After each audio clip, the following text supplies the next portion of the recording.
Oke, pertama-tama thanks yang udah join ya. Yang tadi nyempetin hadir dan betul ini juga di-record dan coba kita upload di YouTube-nya Pandek juga. Oke, nah kali ini berarti mungkin info dari Pandek dulu ya. Pandek sendiri kalau ada teman-teman yang belum tahu, Pandek sendiri adalah komunitas Android Engineer yang pusatnya sebenarnya di Padang. Eh, Cuman nggak menutup juga untuk teman-teman yang di luar Padang atau di luar Sumatera Barat untuk join. Dan lagian apa aku sendiri sebagai apa community driver atau ya mungkin pengelolanya kali ya. Pengelolanya juga nggak di Padang juga sih. Cuman sekarang lagi WFH dan lagi di Bukit Tinggi. Oke, nah kali ini materinya nggak berat, materinya ringan aja sih. Dan materi ini pun di aku angkat karena berdasarkan info teman-teman yang ngisi Google Form itu kalau aku lihat kebanyakan ngisi di bagian instansi itu kuliah atau SMA SMK ya. Cuma sebenarnya ada beberapa orang yang ngisinya tempat kuliahnya, tapi aku tahu dia udah kerja sih. Ya cuman nggak apa-apa. Jadi aku asumsikan kalau namanya teman yang saat ini masih berkuliah atau belum masuk industri IT industri, ataupun kalau udah masuk ntar juga bisa sih berbagi pengalamannya di ya di IT industri ya. Oke, nah kali ini kita akan bahas nggak ada coding sih tentunya karena ya ini terkait tips and trick atau bagaimana persiapan teman-teman untuk join di sebagai software engineer. Oke, pertama mungkin kenalin dulu ya. Soalnya karena kita bakalan banyak bicara terkait mungkin pengalaman ya. Jadi nggak afdol alasannya kalau misalkan nggak share info terkait akunya. Pertama kenalkan nama aku sendiri Ikhwan, tapi aku sedang bikin di CV Ikhwan Koto. Sebenarnya cuma satu kata sih. Ya, pengalaman sendiri kurang lebih ada 5 tahun di IT industri. Tahun pertama itu di Cartoons Group, kita sampai tahun keempat sih, lumayan lama. Dan sekarang ada di Mekari. Mungkin sedikit info, kalau dari Cartoons Group itu startup B2B, dan Mekari juga B2B sih. Kalau ada yang nggak tahu B2B itu startup yang bisnis to bisnis, yang mana berarti kliennya itu juga bisnis, ya perusahaan gitu contohnya. Beda dengan mungkin startup-startup yang atau marketplace yang sering-sering teman lihat di TV, itu kan konsepnya B2C. Yang mana kliennya itu orang-orang umum ya, customer-nya orang-orang umum. Sedangkan Cartons dan Mekari itu B2B. Betulnya kalau ada yang mau join Mekari bisa cek di LinkedIn ya. Terakhir ada nge-share job vacancy hari bulan Mei ini sih. Dan nggak menutup software engineer aja, ada role lain juga sih. Ya itu sedikit intro singkat sih. Nah, kita langsung masuk ke materi. Pertanyaannya mungkin kita harus tahu dulu kenapa harus software engineer. Ini mungkin komposisi tim yang biasa digunain di software house ya. Software house itu maksudnya perusahaan uh, perusahaan yang menghasilkan produk atau aplikasi berdasarkan permintaan klien ya. Oh, bentar ya. Nah, jadi kalau kita bicara komposisi tim, ini biasanya sih. Biasanya itu ada product manager, sistem analis, UI UX ini maksudnya desainernya. Lalu ada software engineer, beberapa software engineer, ada backend yang mana itu ngurusin database atau ya terkait data teman-teman yang yang terdaftar di aplikasi. Lalu software engineer front end itu biasanya itu untuk yang sisi website. Jadi kalau teman-teman akses website itu tampilan yang muncul muncul di browser itu adalah itu hasil kerja dari software engineer front end ya. Terus ada juga software engineer mobile. Software engineer mobile berarti outputnya itu berarti aplikasi yang ada di HP teman-teman. Baik itu Android ataupun iOS ya. Jadi aplikasi-aplikasi yang teman-teman gunakan di handphone itu output dari software engineer mobile. Lalu ada juga QA atau quality assurance. Itu intinya untuk tester atau mengecek aplikasi yang dibikin itu memenuhi kriteria atau sama kayak QC di perusahaan industri ya. Dan dari QA sendiri itu ada yang manual. Manual itu ya ada browser, ada websitenya itu dicoba secara manual, ada aplikasi dicoba secara manual, dan ada juga QA yang bersifat engineer, yang mana itu dia ikutan ngoding, jadi dia bikin automation gitu. Jadi ketika dia bikin code-nya, lalu ketika dia run, itu browsernya itu kayak jalan-jalan sendiri, ngisi-ngisi form sendiri. Tadi HP juga dia HP-nya gerak sendiri, nekan button sendiri, ngisi form sendiri, kayak gitu. Nah, nah di sini kan bisa dikatakan ada 4 role yang bisa berkaitan dengan software engineer ya, atau yang membutuhkan kemampuan untuk bikin code atau ya coding sih, coding. Nah, sedangkan poin 1 dan poin 2 ini sendiri sebenarnya kadang suka digabung sih, suka digabung. Jadi kadang ini juga hanya satu orang. Nah, seperti lihat dari komposisi tim sendiri itu udah banyak software engineer-nya daripada yang bukan, atau lebih banyak yang bagian ngoding daripada yang nggak ngoding. Kalau sedikit cerita dulu ketika masih kuliah sama teman-teman kampus juga, kita berpendapat kalau wah coding ini melelahkan sih. Melelahkan, lalu kita sama-sama berpikir, oh mending jadi sistem analis nih. Sistem analis kan itu perancangan produknya, sebelum produk dibikin kan dianalisis dulu, baik dari segi flow ya, intinya nggak ada codingnya di sana. Kita sepakat, kita jadi sistem analis aja deh, kayaknya ngoding meskipun mungkin kita bisa, tapi itu melelahkan kayaknya untuk dijadikan rutinitas sehari-hari. Itu dari teman-teman kampus sih. Nah, cuman kenyataannya adalah pada akhirnya kita semua akhirnya malah ngoding, malah jadi software engineer. Ya karena itu sendiri terjadi karena seperti yang teman lihat itu lebih banyakkan dari industri sendiri lebih banyak membutuhkan software engineer-nya daripada yang bukan coding. Lalu kalau dulu di tahun itu kan aku sama kerja tahun 2018 ya. Di tahun 2018 itu waktu itu apply jobnya itu ada job street sih. Job street salah satunya LinkedIn juga ya ada sih. Waktu itu kalau misalkan aku contohin, misalkan ada perusahaan A, ada 2 loker nih, loker sistem analis sama loker misalkan software engineer mobile. Nah, kalau sistem analis itu yang apply, kita kan bisa ngeliat jumlah berapa orang yang apply ya di job street itu. Dan di LinkedIn juga bisa sih. Terakhir aku cek bisa. Nah, kalau di sistem analis itu yang apply bahkan bisa 50 bahkan sampai 100-an yang apply. Sedangkan kalau misalkan software engineer mobile pada waktu itu ya 2018 itu yang apply cuma belasan doang. Jadi sangat sangat sangat jauh jumlah yang apply yang engineer yang non engineer dengan engineer. Kalau sistem analis 100-an bahkan sampai 100-an di software engineer baik itu backend atau apapun itu cuma belasan. Jadi sangat jauh perbandingannya sehingga otomatis persaingan pun kan lebih lebih ketat di sistem analis yang mana itu bukan coding jika dibandingkan dengan software dengan yang role yang membutuhkan coding seperti backend, frontend, mobile. Jadi pada akhirnya lebih peluang untuk dapetin kerja lebih banyak di sisi bagian yang coding daripada yang non coding.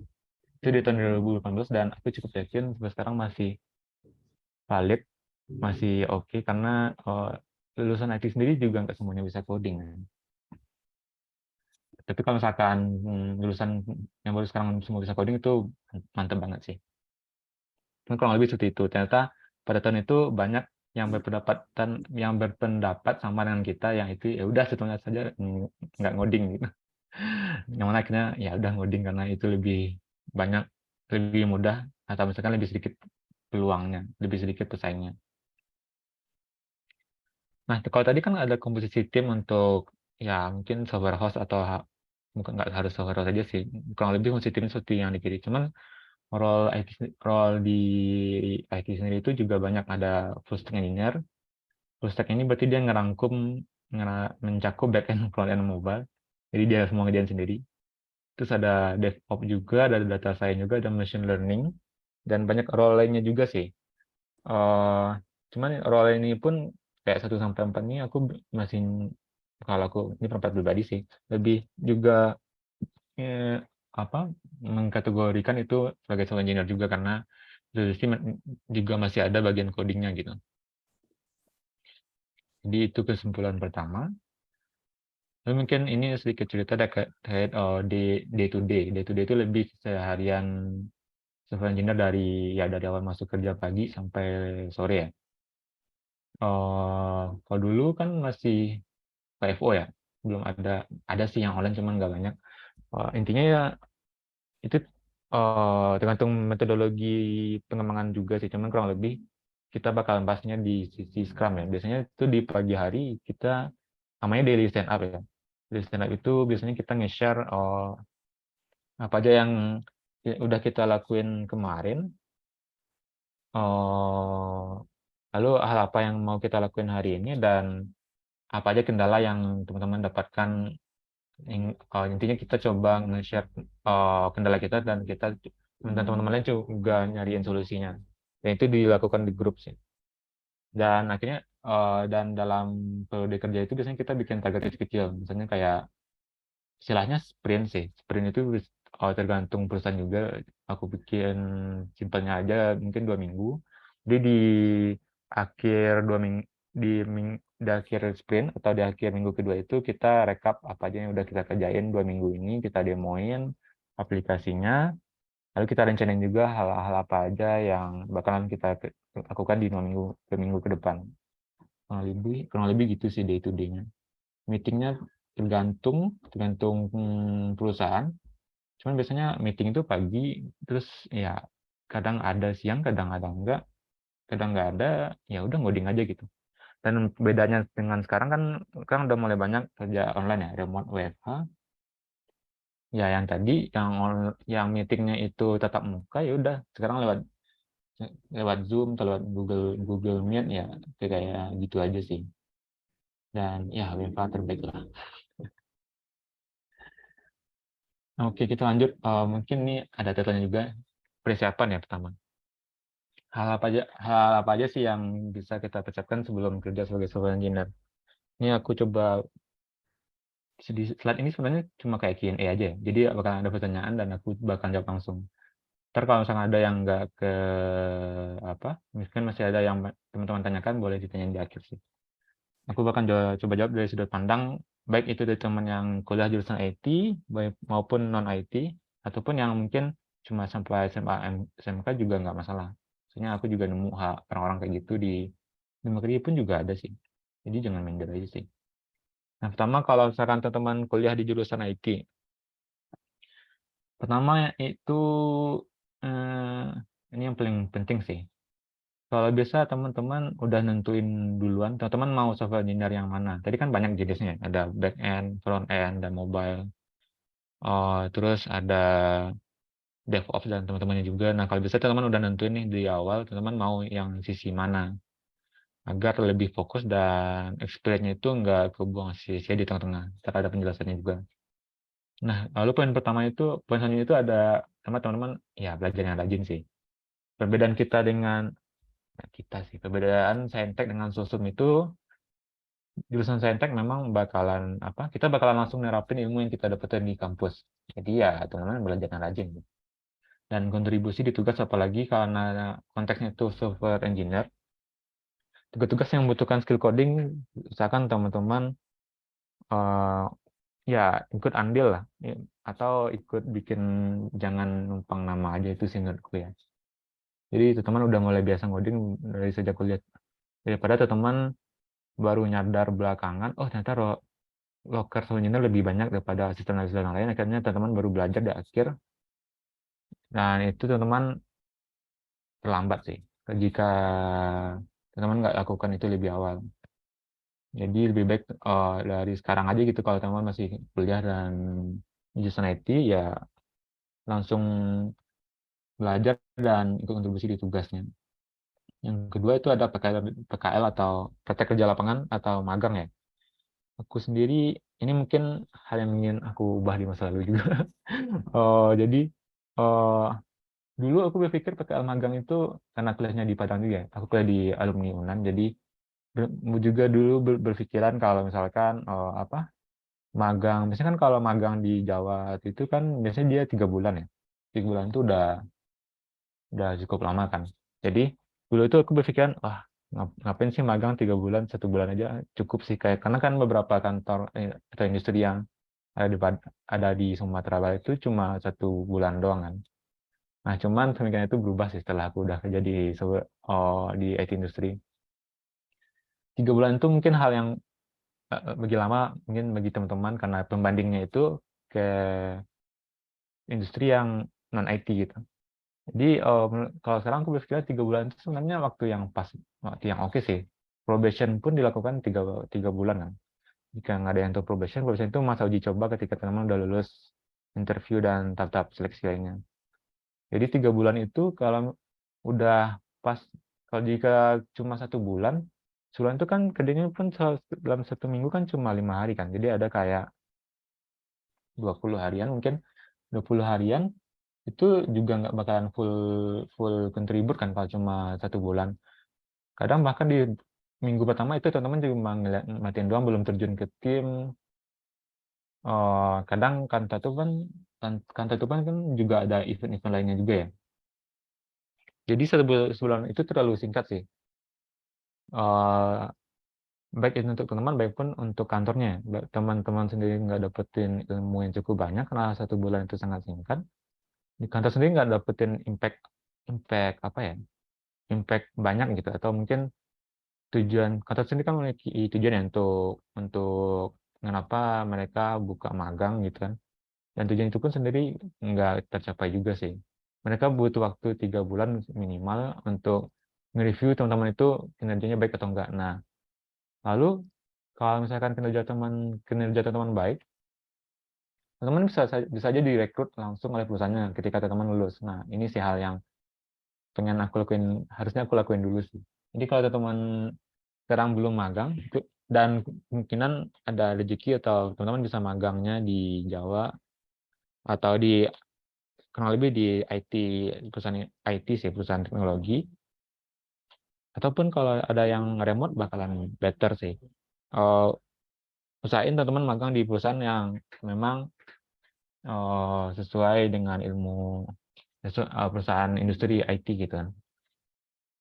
Ya sangat sedih aja kalau gitu, kalau kita magang di kantor yang bukan kantor IT, lalu kita cuma kayak fotokopi doang, itu kayak buang-buang waktu dan buang-buang kesempatan teman-teman juga untuk join ke perusahaan-perusahaan big company atau tech company gitu kan.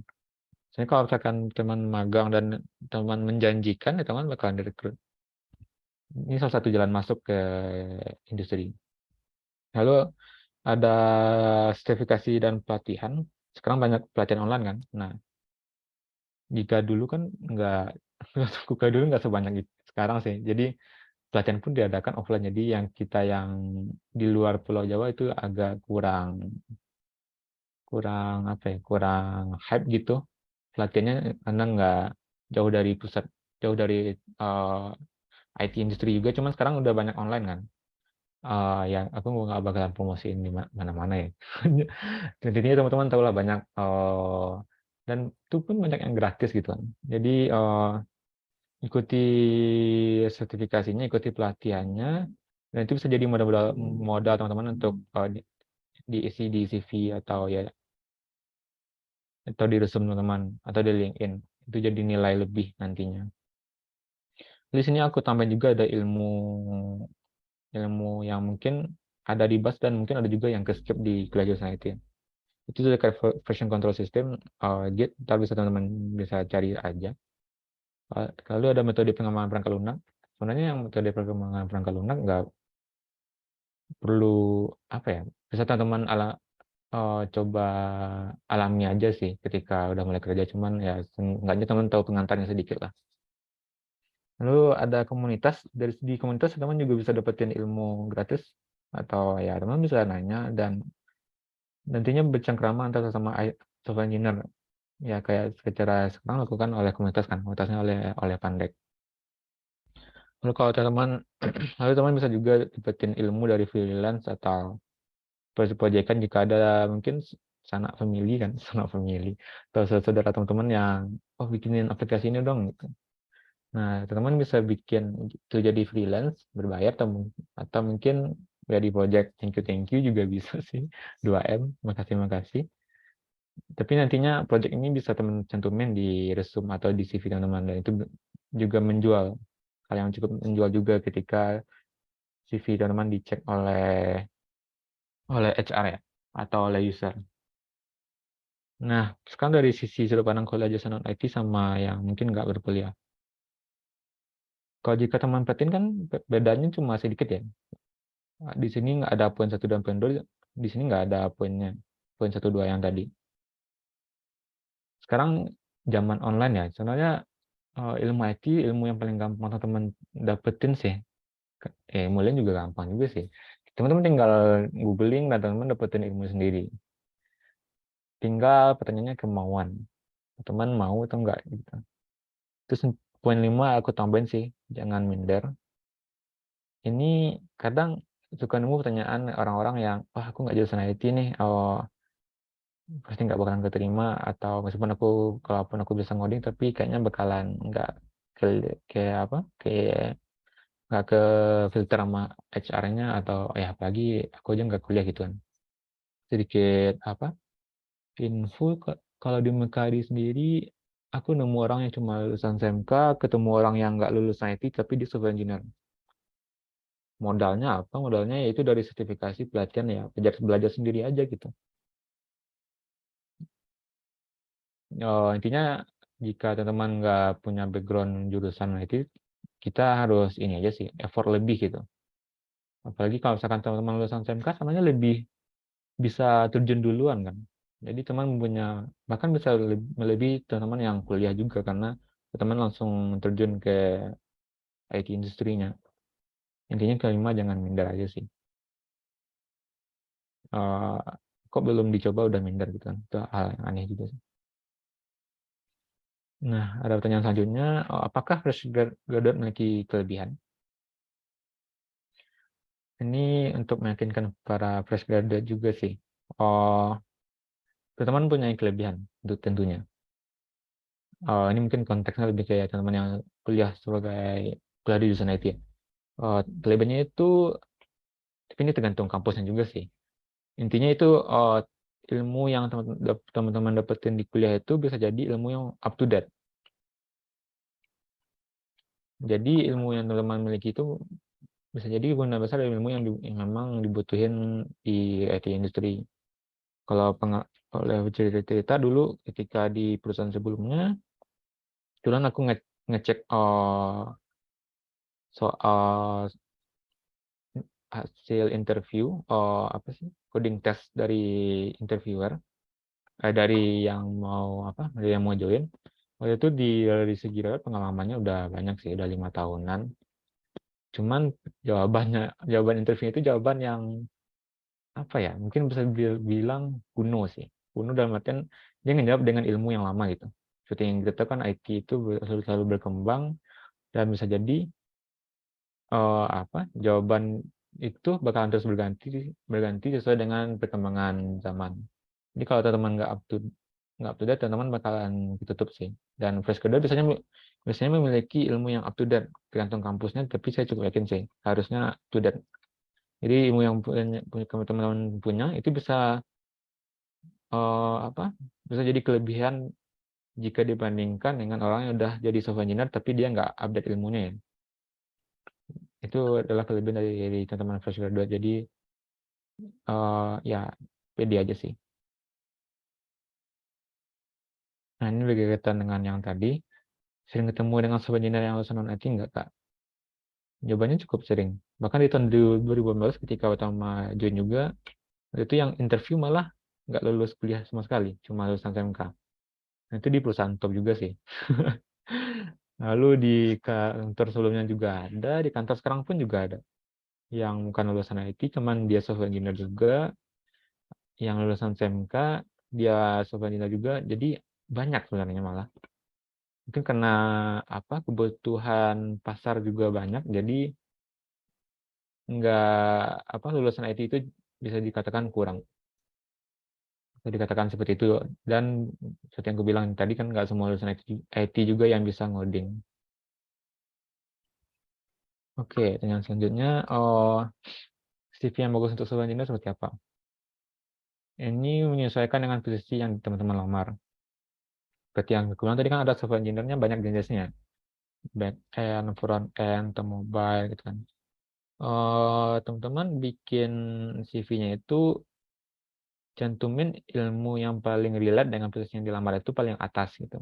Misalkan kalau software engineer mobile ya udah di bagian project atau pengalaman itu tuh teman cantumin bagian yang mobile itu paling atas gitu.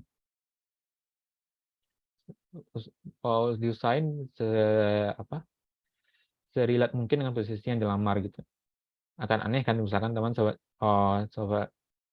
apply software engineer mobile, cuman pengalamannya itu misalnya ngoding backend gitu kan, itu kan kurang relate. Cuman kalau untuk fresh graduate, jika teman memang nggak ada pengalaman mobile juga nggak apa-apa juga sih, yang dipaksain juga. Dan kalau misalnya ada pengalaman yang relate, usahain position itu paling atas. Lalu mungkin kalau terkait CV, kalau ini sih cantumin hal-hal yang memang dibutuhkan oleh HR ataupun user itu. Hal yang nggak dibutuhin itu seperti apa? Kalau menurut aku sendiri sih kayak kayak agama, bukan maksudnya rasis atau gimana, cuman ya agama ya untuk apa dimasukin ke CV seorang engineer. Lalu kayak misalkan kayak apa tuh jenis kelamin gitu kan. Kan untuk apa dibikin jenis kelaminnya laki perempuan, sedangkan dari foto atau dari nama udah ketahuan kan. Nggak perlu dibikin juga jenis kelamin. Nah, intinya bikin info yang teman butuhin banget gitu. Lalu kalau karena ini relate konteksnya di software engineer, yang kayak Microsoft Word, Excel itu nggak perlu teman cantumin sih. Lalu ya yang paling penting itu sertifikasi yang teman-teman dapetin tadi, seperti yang udah aku bilang di bagian persiapan tadi. Lalu freelance atau proyekan itu penting banget. Ya, mungkin aku nggak bakalan ngulas contoh CV-nya juga sih, cuman kurang lebih seperti itu ya. Nanti kalau ada pertanyaan terkait CV juga boleh sih di akhir. Nah, tahap-tahap rekrutmen ini aku gabungin semua sih dari pengalaman sendiri. Kita juga kalau ada yang mau berbagi pengalaman juga boleh juga. Yang pertama tuh kalau CV teman-teman udah dicek, biasanya kita bakal dikontak oleh HR-nya kan atau HR atau HRD. Biasanya sih itu basa-basi doang. Basa-basi buat mastiin doang data yang di CV benar nggak. Terus sekarang untuk apa jadwalin kapan interview dengan user gitu-gitu. Biasanya sih bagian pertama ini biasanya harusnya lolos aja ya, kecuali kalau misalkan HR-nya kilaf ngontak teman-teman atau misalkan harusnya nggak atau posisinya udah ternyata udah full nih, udah tutup ternyata jadi teman-teman nggak dihubungin lagi itu juga bisa kejadian. Lalu ada juga itu yang project test ya. Jadi ketika teman-teman ngirim CV, teman lulus nih, biasanya langsung di email tolong bikin project ABC. Kalau misalkan konten software engineer mobile kan coba bikin aplikasi ini dengan ketentuan biasanya dikasih listnya requirement-nya apa aja. Ada juga yang kayak gitu. Terus ada psikologi, ada tes psikologi juga aku pernah pernah juga. Terus ada kecepatan ngetik juga pernah sih. Ini aku kasih merah karena kayaknya nggak relate sih sama software engineer. Cuman ada juga kan kantor yang apa? Ini konteksnya swasta ya, Kak. Di perusahaan swasta. Kalau BUMN biasanya masih ada tes psikologi yang lain juga sih. Cuma kalau perusahaan swasta itu agak aneh sih. Ngetes psikologi, ngetes kecepatan ngetik karena ya belum tentu ngetik cepat itu hasilnya bagus juga kan. Jadi dan psikologi aneh juga sih. Ya menurutku aneh aja sih. Susah juga yang ngejelasinnya. Lalu yang keempat itu ada juga yang tes coding. Tes coding ini ya online testnya bisa kayak pihak ketiga itu maksudnya lihat dari situs, tolong kerjain soal-soal di situs A gitu kan. Jadi teman-teman kerjain itu dengan waktu batasan tertentu. Ini menguji algoritma sama struktur data teman-teman sih. Intinya tes logika. Jadi ya ada soal terus dijawab. Tapi tes codingnya juga bisa live atau langsung oleh usernya, itu juga bisa terjadi. Tergantung di mana perusahaan teman-teman lamar. Soalnya tiap perusahaan kan punya cara rekrutmennya sendiri. Lalu tes coding, lo ada wawancara user, so pasti sih. Jadi teman diwawancari oleh, bisa jadi product manager atau bisa jadi software engineer di perusahaan itu. Nantinya teman-teman bakalan ditanyain hal-hal ya terkait hal yang utama, terkait sesuai nggak teman-teman dengan requirement yang mereka bikin. Oh, lalu tergantung kantornya juga, ada yang wawancara usernya cuma sekali, ada juga yang sampai 2 kali. Jadi misalkan wawancara pertama ini aku dan dua orang software engineer gitu kan. Wawancara kedua ada lagi aku dengan software engineer dua orang juga, cuman orang yang berbeda, ada kayak gitu juga. Yang kayak gitu. Lalu kalau misalkan udah lulus semua tahap, biasanya itu kita sampai tahap offering ya. Offering itu intinya nego gaji atau benefit apapun lah itu benefitnya. Dan ya ini sebuah highlight, atau intinya selama teman-teman belum tanda tangan, meskipun teman-teman udah sampai di tahap offering, itu masih bisa gagal. Jadi jangan terlalu pede. Oh, aku udah sampai offering nih, pasti diterima. Bisa jadi ketika offering itu teman-teman mengucapkan hal-hal yang tidak disukai oleh mereka, bisa jadi itu bisa nyebabin teman-teman gagal join. Jadi selama teman-teman belum tanda tangan itu jangan kepedean dulu sih. Intinya kalau teman udah tanda tangan, biasanya itu aman sih harusnya. Meskipun ada kasus langka juga sih, cuman itu uh, aku bisa bilang perusahaannya nggak sehat atau HR-nya nggak bagus sih. Soalnya kalau udah tanda tangan harusnya itu udah pasti join. Nah, karena ketika interview itu HR atau usernya kan mempersilahkan kita untuk bertanya ya, hal apa aja sih yang yang bakalan kita tanyain gitu. Kalau menurut aku sih, oh, tanyakan hal-hal yang memang pengen teman-teman tahu. Sebenarnya itu kayak day to day sebagai software engineer di sana kayak apa. Lalu apakah di sana itu jenjang karirnya gimana? Banyak hal sih. Lalu contohnya itu kayak eh, apakah ada sesi sharing session internal gitu. Kalau di Mekari ada internal sharing session sih. Jadi kayak sekali seminggu, kali 2 minggu itu ada yang ngisi materi, lalu isi materinya bisa dilihat dengan ilmu software engineer, bisa juga enggak. Ada yang kayak gitu enggak. Yang kayak gitu kan juga bisa nambah ilmu ya. Lalu kayak mungkin targetnya gimana dan hal-hal lain sih yang teman-teman pengen tahu, ya tanya aja gitu. Jangan sampai nggak nanya sih. Aku sih tanya, cuman tanyanya memang info yang dilihat sama pekerjaan yang dilamar ya. Jangan tanya pribadi, si user yang ngapain. User pun juga nggak bakalan nyaman sih harusnya ditanyain dengan hal pribadi. Itu ya, jadi tanyain yang terkait dengan role yang teman-teman lamar gitu. Terkait benefit juga bisa, cuman kalau benefit kayak HR ya, atau mungkin ketika sisi offering. Nah, saya juga pertanyaan yang pernah aku dengar kayak aku lemah nih di tes coding atau tes logic gitu kan. Bagusnya bagaimana ya?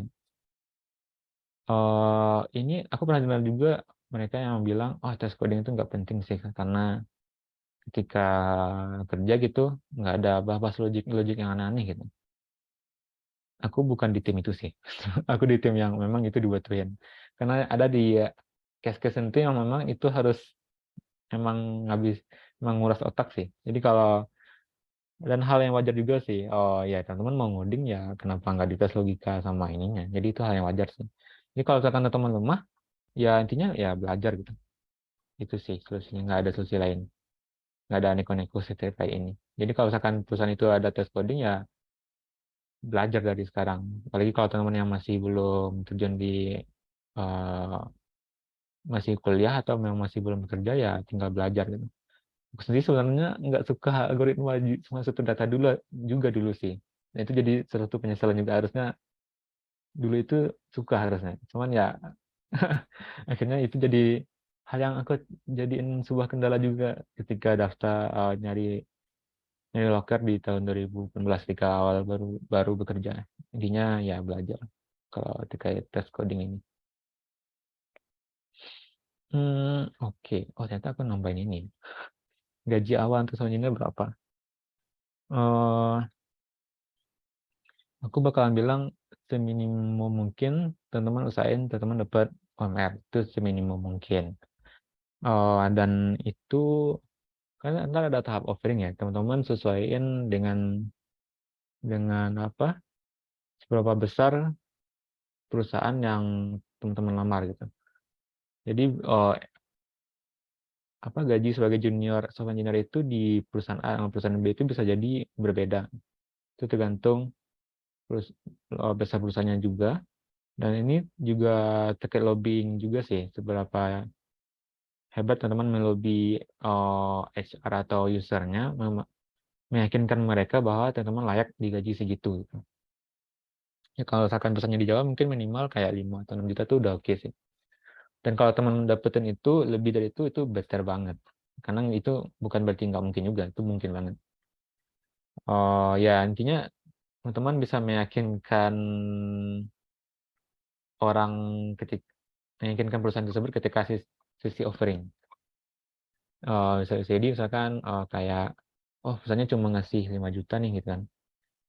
Aku mau 7 gitu kan. Jadi bilang kayak misalkan kayak Mas, aku ada pengalaman ini, ada sertifikasi ini, aku bukan orang yang apa mungkin kupu-kupu, mungkin kuliah-kuliah pulang aku um, manfaatin waktu buat selalu ekspor dan lain.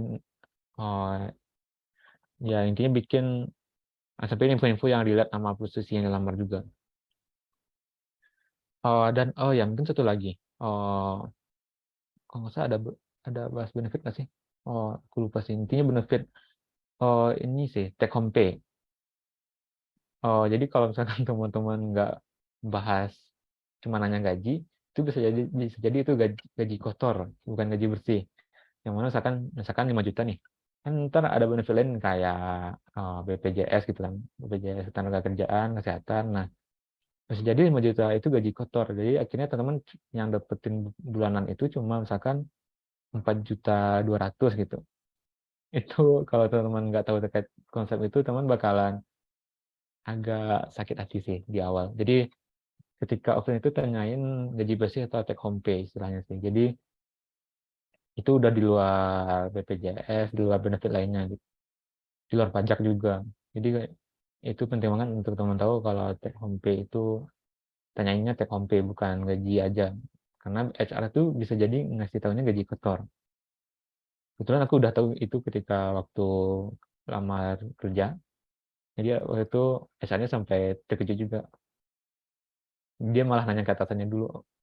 Dia kayak soalnya dia ngasih tahu berapa waktu ya, 5 ya, 5 kayaknya karena UMR doang. Lalu waktu aku tanyain take home pay-nya berapa, dia kayak shock. Itu kayak pertanyaan yang di luar ekspektasinya dia. Lalu akhirnya dia pergi ke luar bentar buat nanya, nggak tahu nanya kemana. Intinya dia balik dengan ngasih tahu, misalkan take home pay sekian, 4,2 gitu, kayak gitu. Itu yang 5 juta tadi itu dipotong ini. Jadi itu penting banget sih untuk terkait take home pay. Nah, ada pertanyaan lain juga, pernah aku dengar juga.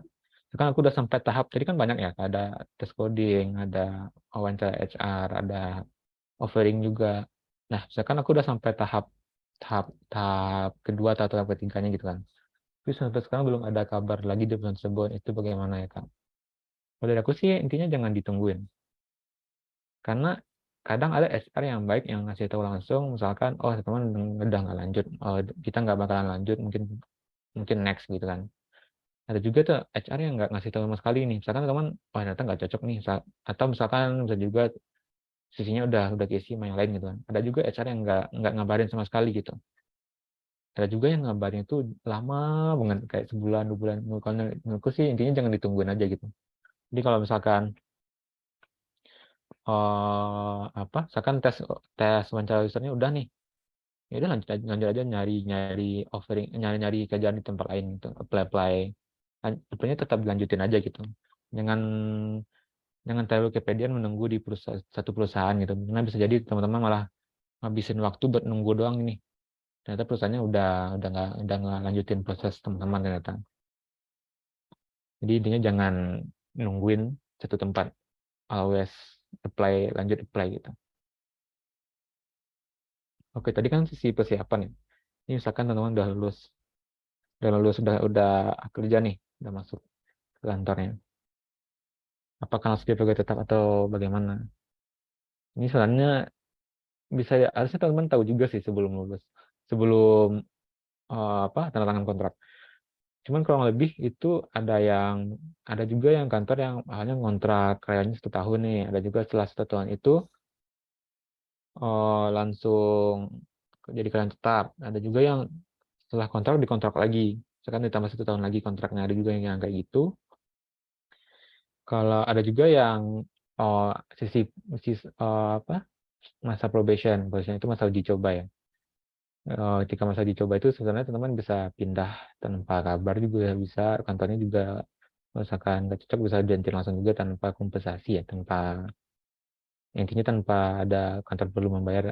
Cuman kalau misalkan masa probation itu teman-teman udah expected udah sesuai dengan kantornya, nganggap udah ini cocok nih untuk kita nih, biasanya itu bakalan langsung jadi karyawan tetap. Kalau di Mekari sendiri sebagai software engineer itu 3 bulan probation, lalu setelah itu jadi karyawan tetap. Ya tiap kantor bisa memiliki caranya masing-masing. Yang bank juga kayak bank juga memiliki caranya masing-masing. Harusnya itu teman-teman tanyakan sebelum tanda tangan kontrak ya. Jadi contohnya kayak kontrak 1 tahun itu, ya ini terkait nego gaji sih. Kalau misalkan kontraknya 1 tahun itu diperpanjang lagi 1 tahun, biasanya nego gajinya ketika ada masa kontrak aja ya biasanya. Cuma itu kembali lagi tergantung perusahaannya. Hal yang paling penting ketika udah jadi software engineer itu apa? Ya, jawabannya itu ya belajar terus dan stay up to date. Seperti yang aku bilang tadi, fresh graduate itu mereka memiliki keunggulan di mana ilmu yang mereka miliki itu biasanya update atau up to date. Jadi kalau teman-teman nggak update ilmu teman-teman terus, nggak belajar terus, teman-teman meskipun punya pengalaman 2 tahun, 3 tahun, ya atau berapa tahun pun itu, bisa jadi teman bakalan ditimpa oleh fresh graduate gitu.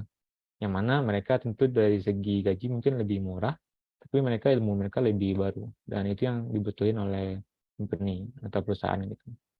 Jadi kalau udah jadi software itu udah pasti belajar terus sih. Harus up to date terus. Nah, jadi kalau misalkan udah case, teman awalnya apply sebagai backend nih. Lalu, atau ya, misalkan backend gitu kan. Lalu di tengah-tengah teman mau kayaknya aku mau front end deh, atau mau pindah ke software engineer mobile deh gitu kan. Kalau saranku sih usahain kalau teman-teman beneran mau pindah, dan pindah secepat mungkin, seawal mungkin. Kalau misalkan backend menjadi front end itu masih relate ya. Maksudnya kalau biasanya kan kadang perusahaan juga ada yang bikin itu di satu paket jadi web engineer gitu kan. Jadi web engineer itu backend-nya juga, front end-nya juga gitu. Ada juga yang kayak gitu. Itu masih relate. Cuman kalau misalkan kayak backend kayak atau engineer mobile itu ilmunya mungkin udah bisa bilang cukup jauh gitu.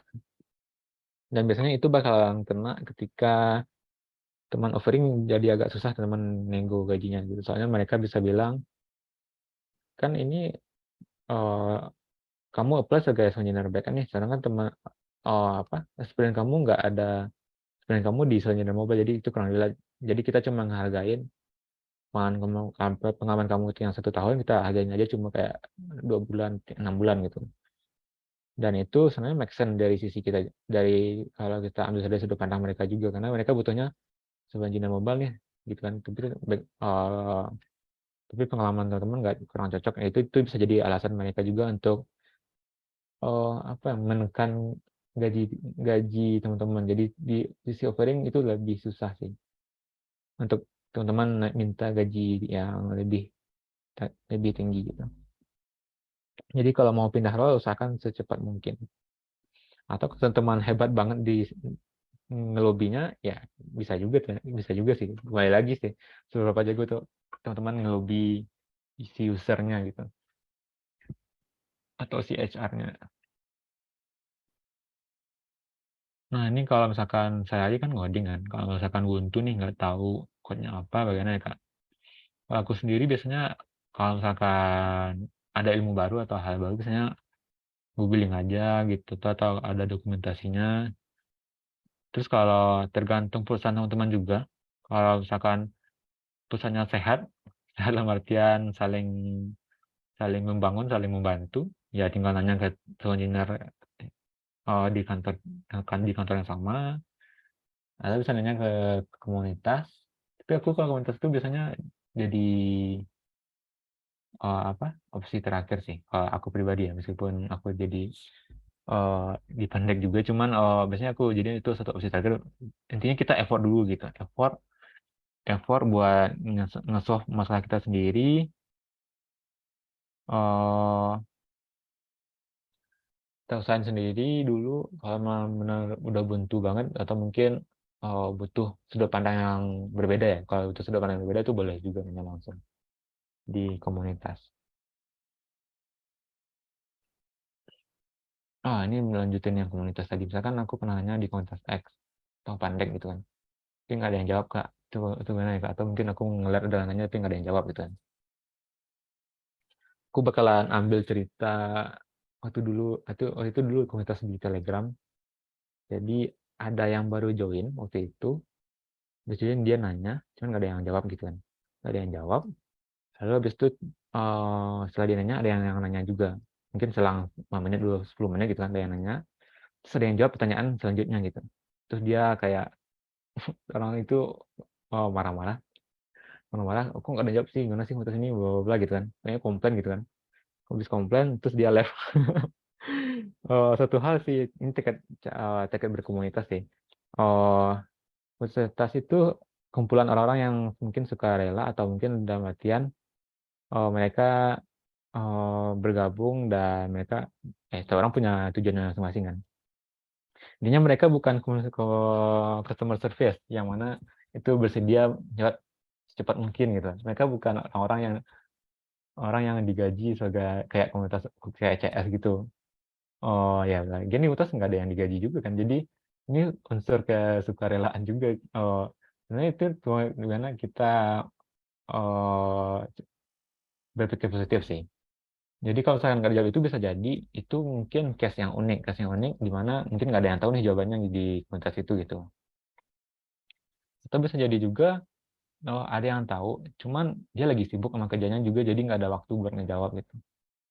Tapi bisa jadi juga belum ada yang ngerit gitu.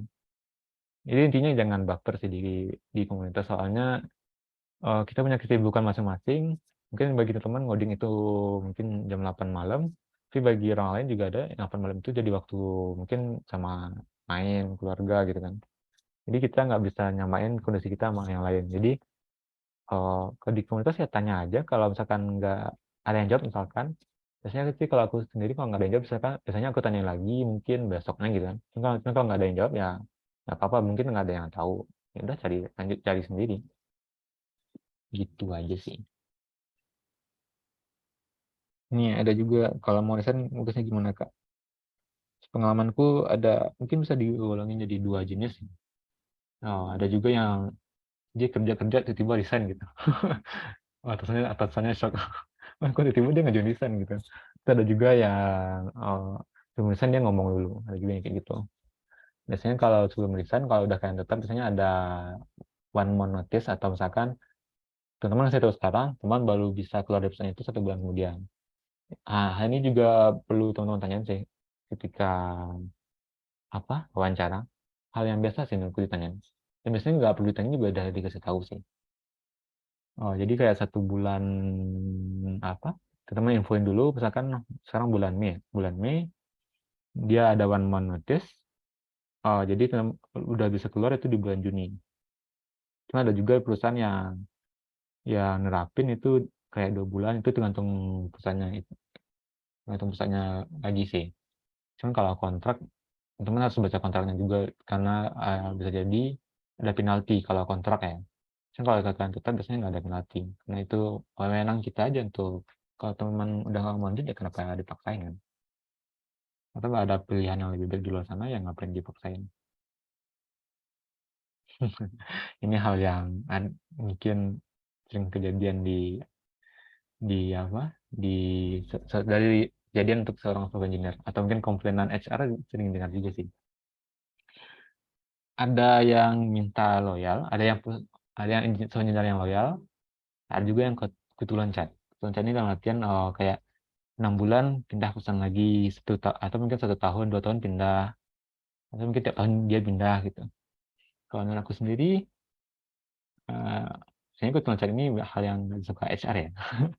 Dan kalau aku sendiri sih, keduanya hal yang fair aja gitu, nggak ada masalah sih. Menurut aku keduanya loyal bagus, loncat pun juga nggak masalah gitu, hal yang bagus juga. Karena kita ini konsepnya di perusahaan swasta ya. Intinya dalam antar kita dengan perusahaan itu, intinya ada win-win solution, atau misalkan kita nyaman, kita oke dengan kontraknya, dan dari sisi perusahaannya sendiri juga oke gitu. Kalau intinya itu perusahaan, kita harus berpikir sejajar dengan perusahaannya. Jadi bukan kayak kita selanjutnya kita budak perusahaan gitu, enggak sih. Intinya kita kayak misalkan kita ngasih waktu, kita udah waktu kerja, perusahaan membayar gitu kan. Kalau misalkan dari sisi kita udah merasa nggak cocok nih kontraknya, kita mau kenaikan atau hal apapun itu alasannya, ya pindah aja gitu. Dan hal yang sama juga berlaku di perusahaan kan, teman-teman. Perusahaan sendiri kalau misalkan mungkin udah nggak oke, dia bisa aja memberhentiin teman-teman kan. Ya mungkin sekarang lagi di layoff atau hal kayak gitu. Jadi ikut loncat pun nggak ada masalah. Karena penyebabnya bisa banyak gitu. Contohnya kayak misalkan di awal dia dijanjiin jenjang karir yang kayak gini gitu sama HR-nya atau sama usernya, atau HR-nya dijanjiin benefit ini, tapi ternyata selanjutnya itu nggak ada gitu. Banyak penyebabnya gitu. Atau ketika setelah 1 tahun kerja gitu kan, teman-teman mau minta kenaikan gaji, teman udah jelasin nih, teman udah apa? Ilmu teman-teman udah nambah segini, udah udah ngasih kontribusi yang banyak, udah layak untuk naik gaji, tapi dari perusahaan merasa enggak kok, bagi kita itu standar dan bla bla bla gitu. Dan akhirnya teman nggak naik, ataupun kalau naik dikit, ya intinya kalau nggak cocok ya tinggal pindah aja. Meskipun menurutku aneh sih kalau ada HR yang komplain kayak itu, karena harusnya mereka udah aware udah tahu dengan kondisi itu, di mana kalau misalkan nggak cocok ya tinggal pindah gitu. Dan bisa jadi hal yang sama berlaku untuk HR sendiri. Soalnya karena lokernya banyak kan, jadi kita lebih lebih mudah untuk dikutu lancar. Kalau hal yang sama berlaku di HR, mungkin loker HR banyak gitu kan. Ya aku cukup yakin sih mereka juga bakalan jadi kutu loncat juga. Karena banyak juga yang jadi kutu loncat gitu. Demi untuk kenaikan gaji, karena ada juga yang melakukan kan, pindah perusahaan itu kalau mau naik gaji lebih gampang dengan cara pindah perusahaan, dan itu bisa jadi benar juga. Kayak gitu sih. Ya bagusan mana loyal untuk kutu loncat, ya sama bagus saja tergantung kondisi perusahaannya. Oke, udah sampai di sisi akhir sih. Udah 9:30 sebenarnya. Itu aja sih teman-teman. Kelamaan ya. Udah enggak juga sih, udah 1 jam pas.